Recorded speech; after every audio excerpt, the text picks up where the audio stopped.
are an avid reader and you have got influenced to the extent that you have added another profession, as another way of being with books.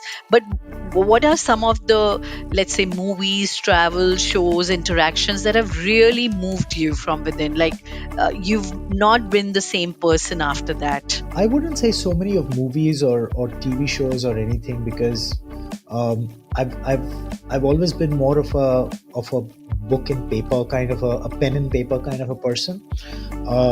Several books have influenced me a lot, which I mean, the number one, of course, is Man's Search for Meaning, which is by Viktor Frankl.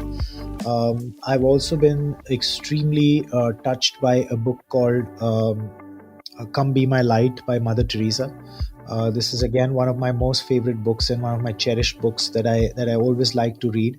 It just goes on to show that no matter how much you do in your life, you still want that acceptance. You still want that acceptance, that feeling of being accepted by the universe, as you doing something. And this is a beautiful journey of how Mother presents her story of her journey and her suffering and her internal dilemma of doing things and yet not being accepted by God.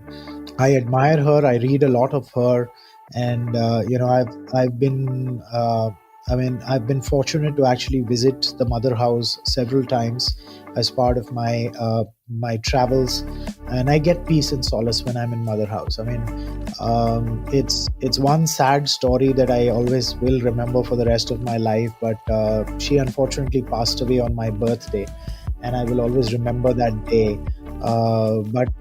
But I do spare a thought every day on my birthday. I do feel sad about it, but then you know what? That's what life is all about, and I take the positives of it, and I say, you know what? That's the way that she inspired us, and that's where she left us at.